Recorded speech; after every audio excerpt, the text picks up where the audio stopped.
Salutations, respected viewers. I am George from Ireland. So this video is about the Congo Free State and Leopold II because someone requested I make it. Now, despite its name, the Congo Free State was not very free. I'm just using its official name. I'm not suggesting that it was a land of liberty. So, well, the Congo is a country in Africa. It's now the Democratic Republic of Congo. And so I'm looking back to the era of European colonization. So up until 1885, Europeans had usually just controlled a bit of the coastline of Africa, various ports here and there, various pimples on the face of Africa. For the most part, not penetrated deep into the hinterland, with some exceptions. In South Africa, for example, with its Mediterranean climate, whites had settled there more so than anywhere else. It was rich in mineral resources, as they're only discovering in the late 19th century. There was no tsetse fly there. Why is that such a big difference? Well, the tsetse fly causes sleeping sickness to humans, animals, well, horses certainly, and I think cattle too. Sleeping sickness doesn't just cause you to sleep, it can kill people as well as horses. But South Africa is free from all that. Anyway, so Europeans were going further and further into the center of Africa, and the various mighty European countries deciding, well, how are we going to do this without actually fighting?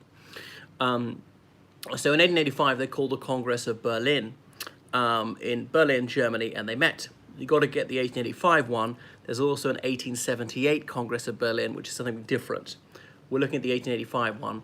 And this is when various European countries were represented. The United States was there too. And I think I'm correct in saying the Ottoman Empire likewise, because remember, Egypt and Libya, anywhere else, were at least nominally part of the Ottoman Empire.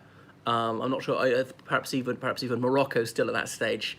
I know that Egypt was really more under British control than Ottoman control. Anyway, and the Ottoman Empire was European to some extent, because they were still ruling well, a bit of what's now European Turkey, a bit of what's now Greece, and so forth. Anyway, so there in Berlin, there was a delegation from France, the United Kingdom, Italy, Spain, Portugal, Belgium, Germany, which only just united, the United States, and so forth. Why was the United States represented? Because of Liberia. In the early 19th century, there was this hotly debated topic in the United States: should slavery be done away with? African Americans must all have liberty. And so the pro-slavery lobby wished to distract from the main issue of slavery and say, so what about African Americans who've already been manumitted, those who have their freedom? Surely they can't be allowed to stay in the United States. We can't possibly have black people and white people living alongside each other in freedom. That was what the pro-slavery people were saying. So they said, well, the free African Americans should be deported, should return to their ancestral homeland. Didn't say that for free white Americans for some reason. And they were settled on the coast of West Africa called Liberia. But in some cases, these African Americans had been living in the United States for several generations, and it was impossible to trace them back to whichever particular part of the West African coast their forebearers had come from. And you might have a mother who's from what's now Guinea-Bissau and a father from what's now Nigeria or something. So anyway, but they were landed on Liberia. Liberia takes its name from a liberty. James Monroe was the president of the United States at the time, hence the name of the capital, Monrovia, in honor of Monroe, and so on. They used the US dollar for a long time. Their flag is based on the United States flag, on Old Glory, and so forth. And they really just copied the United States in architecture and everything, even using old American police uniforms. And their motto, the love of liberty brought us here. But that really only referred to the Liberians, as in those Liberians whose ancestors had spent some time in the United States before returning to Africa. But anyway, so by the end of the Congress of Berlin, it had been decided to carve up Africa. So the future of Africa was determined at a conference at which not a single African was present. And they drew these borders, these lines on a map, taking little account of the ethnography of the region. What do the local people think? The tribes, perhaps we should call them nations. Is a tribe just a less respectful way of saying a nation? I don't know. What languages are spoken here and there? And not much account of the geographical features like rivers, mountain ranges, deserts, and so forth. Leopold II, King of the Belgians, want to get involved. Incidentally, the title is King of the Belgians, not King of Belgium. So His father became the first king of the Belgians, because Belgium only became a modern country in 1830. So the Belgian government didn't wish to get involved. It was a constitutional monarchy. This is the crucial thing to remember about the Congo Free State. It was the king's personal fiefdom. The Belgian government was not controlling the Congo Free State at that stage. It then changed. So he had a fortune as king. He had some estates. He'd invested astutely, and he hired various people. So the Congress of Berlin gave a rationale for why Europeans ought to control Africa. Now, much of the interior of Africa, people were still living in the Iron Age. Not wishing to be disparaging, but that's the plain truth. Had not developed technologically, hadn't invented the wheel, or had no form of writing. Now, obviously, in North Africa, people wrote in Arabic. They were almost Muslims. Abyssinia, mostly Christians, that's now Ethiopia, and they had Amharic. They'd had their form of writing for millennia and so on. But the interior of Africa was very different. Of course, this is where mankind began, the Rift Valley in Africa. So he wanted the Congo. Now, there's the river Congo, and there's a Congo basin which feeds into that and flows out to the Atlantic Ocean. And then the French also claimed part of this area. So, as I say, there were European settlements on the coast of Africa, excluding North Africa, really. All right, Tunisia and Algeria were conquered by the French. Remember, Libya was still part of the Ottoman Empire, and Egypt was semi-independent, part of the Ottoman Empire, but the British Army was there. Morocco was still independent at that stage. But around most of the coast, there were just some European-owned ports, but people started going further inland, these European explorers or colonial administrators.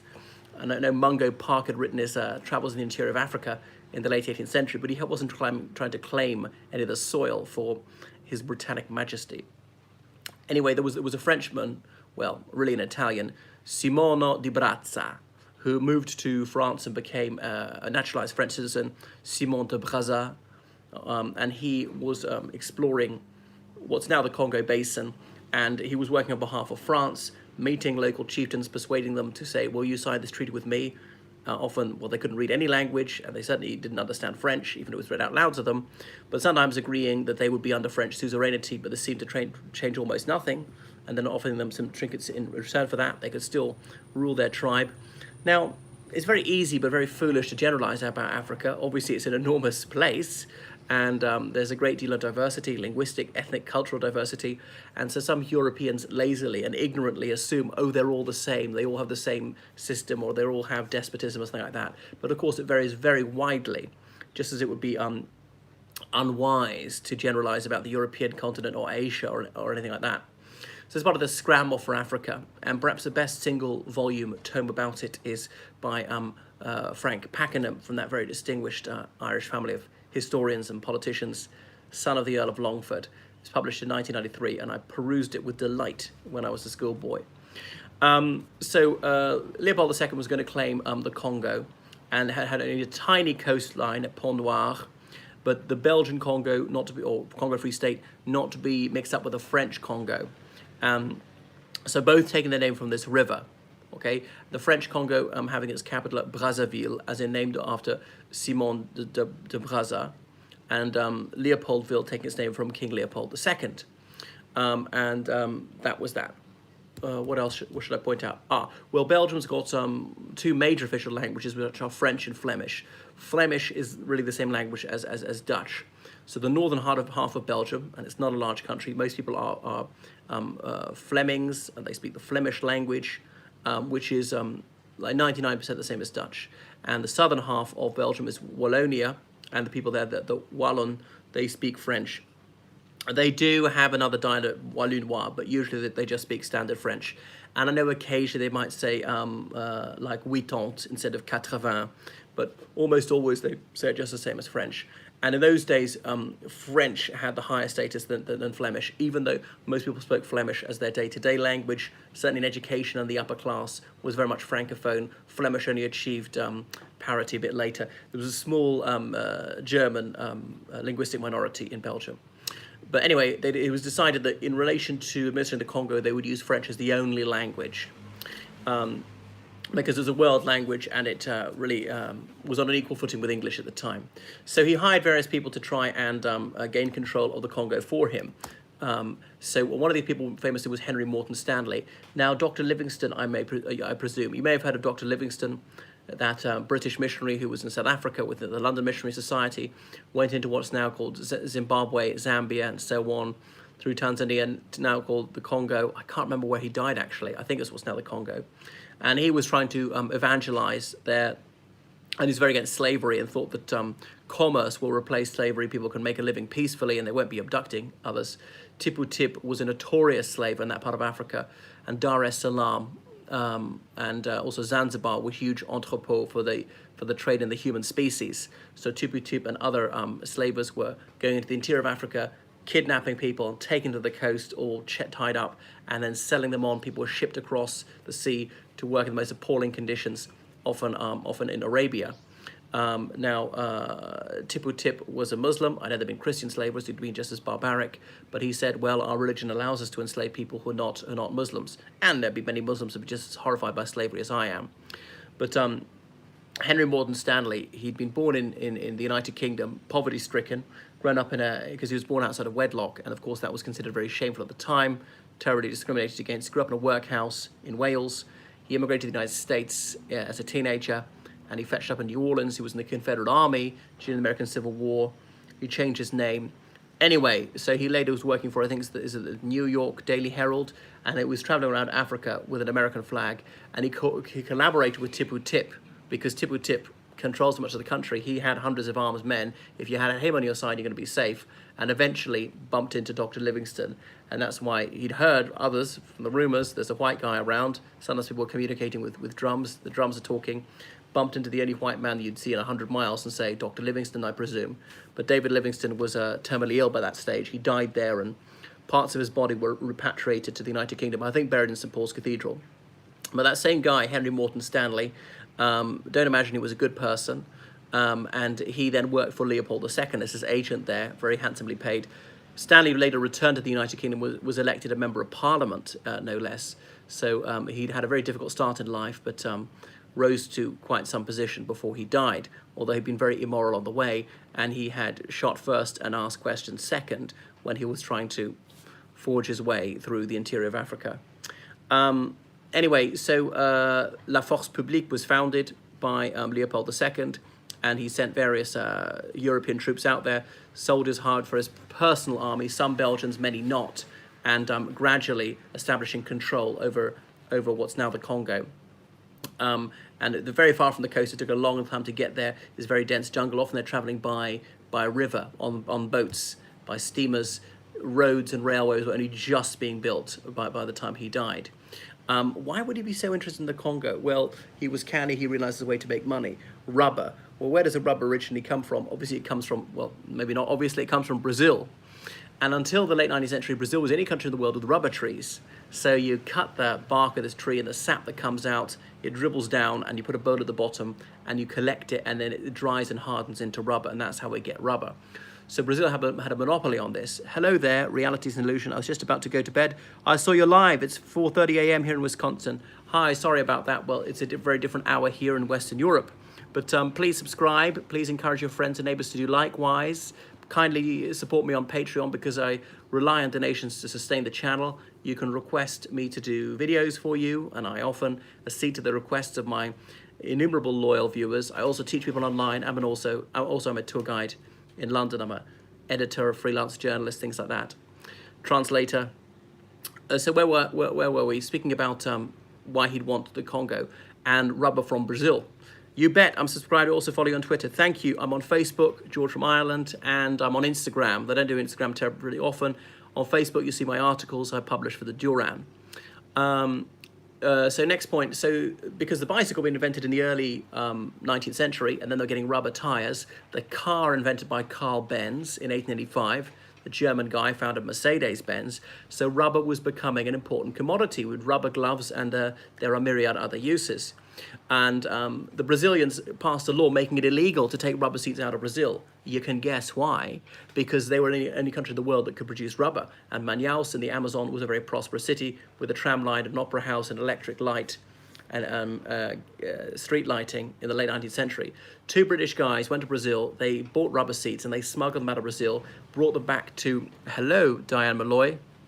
It's morning here, brought them back to London, to Kew Gardens. That's the Royal Botanical Garden with the glass houses, and they managed to cultivate rubber seeds. So Brazil had lost its monopoly on rubber seeds. Now, obviously, the UK is not very fertile soil for rubber trees, but the British ruled Malaya at the time, we now say Malaysia, and they started rubber plantations there. And by then, there was just so many rubber trees in the world. The French got them, grew them in Vietnam, and Leopold II got them to grow them in now. Anyway, so that's that. Also, ivory. People have purpose for ivory. So did you say one time that you moved from Ireland and now you're in England, or you're in Ireland? I mean, I am Irish. I spent a lot of my life in England, but I'm in neither Ireland nor England right now. I'm an international man of mystery. Where were we? Yeah, so he wanted rubber and he wanted ivory and not much else.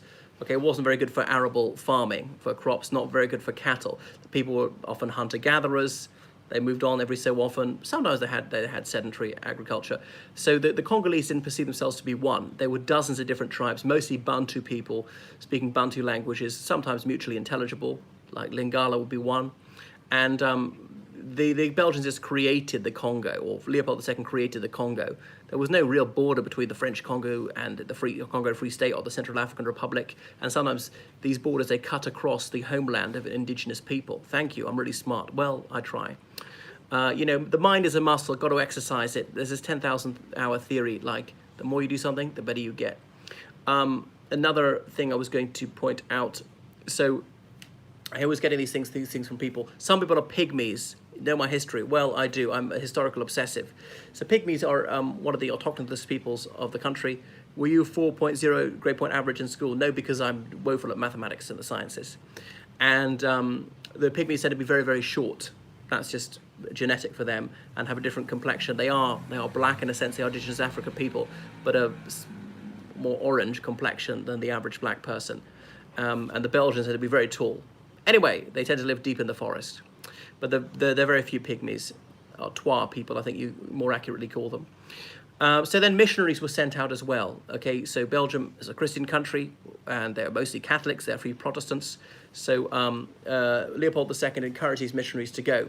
And the Belgian or administrators of any nationality working for the Congo Free State went there signing treaties with chiefs saying, you must give us this much rubber, you must give us this much ivory. If you don't, there'll be hell to pay.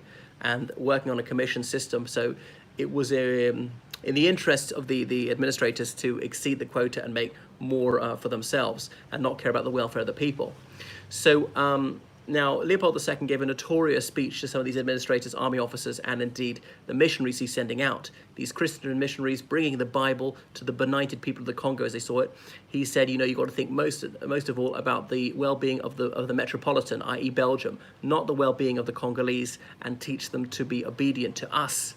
And one thing is, obviously, you believe if God is the father of all mankind, you must believe in the brotherhood of man. But so what some of these missionaries would say is that, yes, the black man and the white man are brothers, but the white is the elder brother. So white supremacist notions were unfortunately quite widespread at that time. So really, he just wanted to exploit the Congo. He wasn't trying to do anything that was good for the Congo. And okay, there were a few benefits for the Congolese, but mostly it was negative, very negative, as we're about to see. And then there was an African-American missionary who went there as well. And then some of the colonial administrators didn't know how to take this because, in the Congo, whites were almost always the boss. Black people were almost never in a position of authority, and they couldn't quite understand it. He was American. They were respectful towards Americans, but how about him? Did he fit in? They couldn't quite figure it out. And anyway, someone noticed, okay, so the Congolese, they're producing rubber and ivory, giving them far less time to gather food and build their houses, do everything else they need to do. And that's being shipped out to Belgium and elsewhere and sold all over the world. What are they getting out of it? Why are they spending their time gathering rubber and ivory? And remember, there were far more elephants in those days. There was no danger of extinction. People could go around with cars and high-velocity rifles to kill them. And actually help the local people because elephants are dangerous and they trample crops and things. Why are they doing this? Began to be asked. Two things going out, rubber and ivory. Two things going in, chains and guns. Why do the Congolese desperately want so many chains and so many guns they never did before? And someone began to put two and two together, that really that they're not doing this voluntarily. They're doing it because they're forced to. People are being chained up, and that families are taken hostage, and other relatives say, you have to go and bring us so much rubber or ivory or they're not coming out. Occasionally people were even mutilated, having their hands hacked off. Some people were killed. So it was horrific, and just how barbaric it was later came to light. Anyway, Roger Casement, he was a British diplomat who was there in the Congo Free State.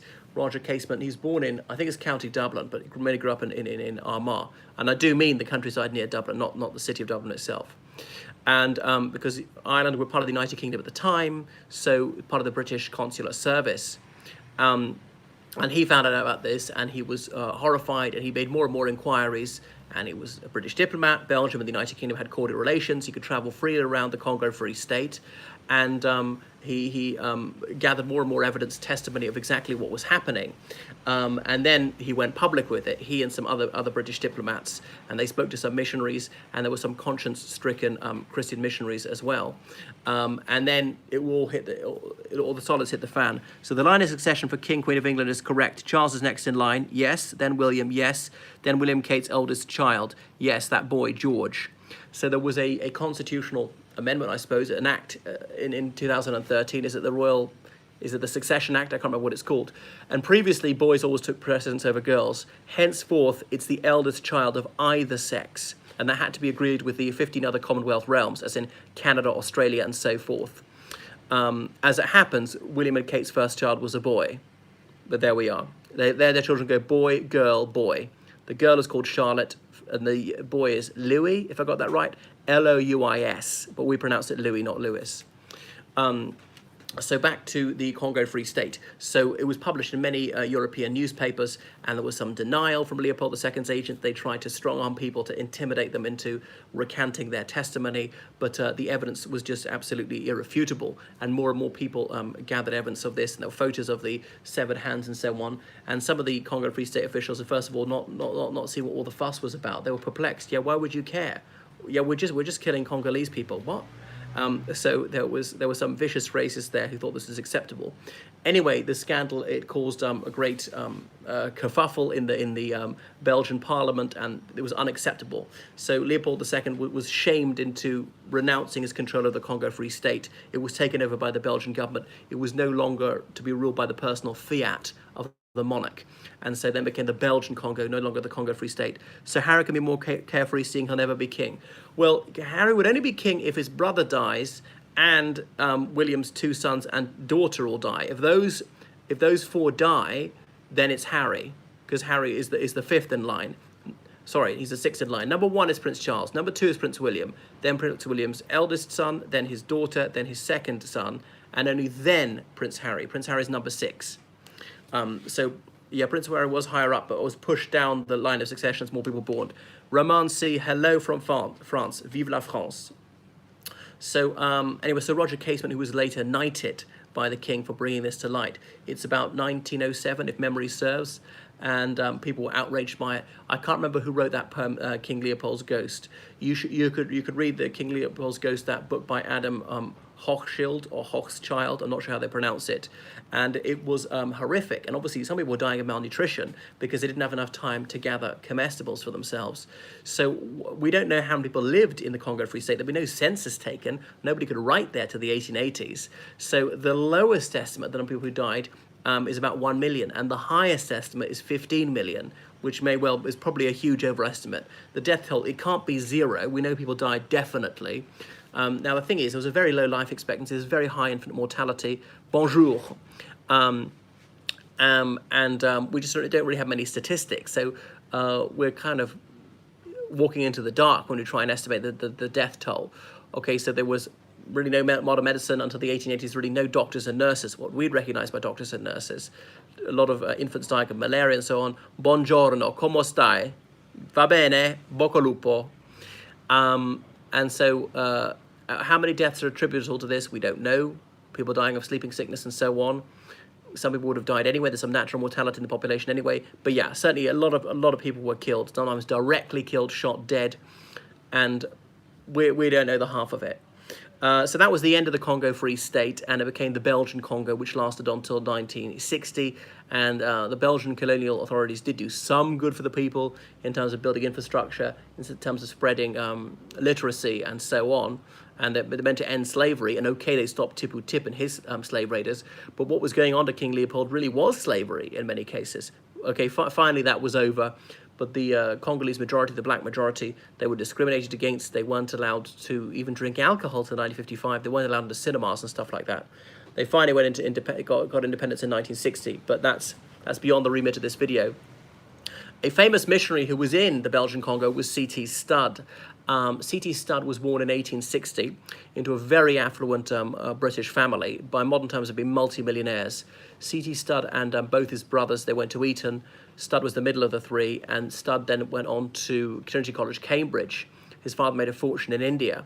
And C.T. Studd, he was a very gifted sportsman, and at Eton there are plaques up to him for winning the fives, competition fives. So this game you play with a leather glove, hitting a small ball against the wall. It's based on this, am I fluent in other languages? No, I can speak other languages. I can speak 7 languages, but I wouldn't say I'm fluent in them. People would have me for a foreigner. What do you want me to say? In French, Spanish, Italian, German, Russian, or Romanian? C.T. Studd, he went to Trinity College, Cambridge, and he'd been a nominal Christian, a communicant of the Church of England. And then when he was in his late teens, he read something about how anything that's not done for Christ is lost. And he really converted. He was no longer going to be a theoretical Christian. Is it true that George III was a mad king? Yes, definitely. That's a well-attested fact. Nobody dispute that. He may have suffered from porphyria. Medical historians are divided on exactly the nature of his illness. They can't diagnose a patient they haven't met. They have to go by the symptoms that are described, yes. And that's why, indeed, there was a Regency Act 1788. George III was incapable of discharging his regal functions. Therefore, his eldest son, George IV, was regent, as in king in all but formal designation, and George III was intermittently mentally ill, had to be cared for by Dr. Willis, partly at Kew actually, and partly at other places, labouring. Dr. Willis insisted all his patients physically work on a farm. More than Christian VII of Denmark, I don't know enough about Christian VII to compare. But back to C.T. Studd. So C.T. Studd decided he would devote his life to Christ and become an absolutely zealous Christian. And he inherited a huge amount of money, which would be well over £1 million. Do you speak with a native accent? For example, how a Spanish person would speak with an accent. I don't speak it as well as a Spanish person. I mean, they would know me for a foreigner. Of course, there's Mad King Ludwig of Bavaria. Indeed, there was. So C.T. Studd, he gave away all his worldly wealth. He moved to China, and there he was trying to convert the Chinese to Christianity. Meeting with limited success, he married, he had several children. His 2 sons died in infancy, his 4 daughters survived, and he felt the Lord was doing this because the Lord was going to use him to show the Chinese the value of girls, because many Chinese people were openly sexist, favoured boys over girls, and would even commit female infanticide in a few cases. But after a few years in China, C.T. Studd moved to the Belgian Congo, and he moved deep into the most remote part of the Belgian Congo. Obviously, he spoke French, would have learnt that well at Eton, and he had to learn some of the local languages, trying to translate the Bible into their language, and then spreading Christianity to the indigenous people of the Congo. And as C.T. Studd said, some people want to live within the sound of a church or a chapel bell. I would rather run a rescue shop within a yard of hell. So here he was in the least developed part of the world, where a lot of people were really living hand to mouth. He was living in a mud hut, and he'd given away all his life of luxury and all his honours. I should have pointed out he played cricket for Eton, he played cricket for Cambridge University, he played cricket for England. He was a sports star and said that all that is worthless to me. I'm going to serve my mission for Jesus Christ. So he wrote a book about being a missionary and encouraged people to take risks and don't worry, is it going to work out? Is it safe to have money? Just do it and trust in the Lord. The Lord will provide. He was later honoured by the King of the Belgians, by Albert I, for his missionary work. Although he's a Protestant and Belgium is a Catholic country, they completely accepted and allowed Protestant missionaries. He died there in 1930, C.T. Studd. He's buried there. So he's an inspiration to evangelical Christians to this day. And he looked down on chocolate soldiers. A chocolate soldier means like a fair weather friend, someone who'll easily melt, who's not tough. Have you done a video on Napoleon? If so, I'll look for it. I haven't done one on Napoleon, I could do. Anyway, that is about Leopold II and the Belgian Congo. And when the Congo became independent, King Baudouin of the Belgians was there at the independence ceremony, and he gave a valedictory oration to the Congolese, and astonishingly he said, well, you know, the Congo has done so well out of the genius of Leopold II, which is obviously a horrifically offensive things to say to the Congolese, who'd suffered so appallingly under Leopold II.